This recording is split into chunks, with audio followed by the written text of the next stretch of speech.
Hi, my name is Sean Sire, and welcome to the 7th part in this 8-part series of getting emotionally ready for the holidays.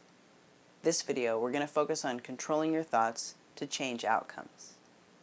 The previous videos, we've looked into ways that other people, places, ideas can really come into your world, trigger you, and increase your stress. For this video, we're going to look inward first. We're going to start with your thoughts and figure out ways that we can change outcomes that you don't want by changing thoughts that you have. So you've likely heard ideas like thoughts become things, that we can manifest our life in the way that we want it through our thoughts. The Secret, which utilizes the law of attraction by starting with our thoughts, making them positive, which changes the vibration of them and matches the vibration of the things that we want, creating a magnetic effect. Philosopher Descartes said, "I think, therefore I am." We can take that to mean that whatever you think is what you create. The power of positive thinking is a pretty common phrase that focuses on specific types of thoughts or positive affirmations to create positive outcomes. And a more and more commonly used therapy technique, cognitive behavioral therapy, or CBT, focuses on someone's thoughts and traces them through a pathway which we'll look into next to try to change outcomes.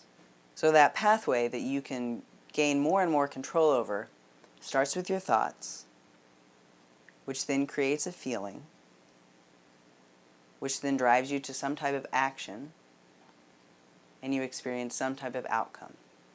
We look at the chain of events in this way so that we can pinpoint exactly where you can make the change to have the biggest effect. Oftentimes people want to start at the end, the outcome, and they want to make some type of new rule for themselves that they're never going to do such and such, or they're only going to do this or that, and typically that doesn't work out because we haven't gotten quite to the root of the problem. Instead, we're going to start with the thought. These are words, sentences, memories, or future projections. You might have thoughts in response to something outside of yourself, or they can just sort of float up. We have feelings in response to our thoughts. They rise up because of the specific thought or memory that comes up in our minds, and we can't often control the feeling that we have that comes up in our body. We can, though, control what we do with that feeling, which is the next step. From those emotions, we take some type of action. It's really hard to control our actions if our feelings have already taken over. After we have the thought, followed by the feeling and then the action, we have some type of outcome. This can be an outcome that we want or don't want. Trying to make a change by starting at the consequence level or the outcome doesn't change the root of the problem and does not change the pattern. Instead, we're going to focus on the thought. We're going to focus where it all began. How do we do that? Well, first we have to notice what the thoughts are.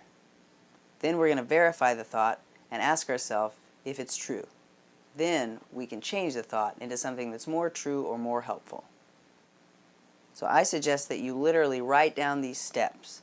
Write down the outcome that you don't want, trace it backwards to the action that happens, the feeling that you base the action on, and the thought that started it all.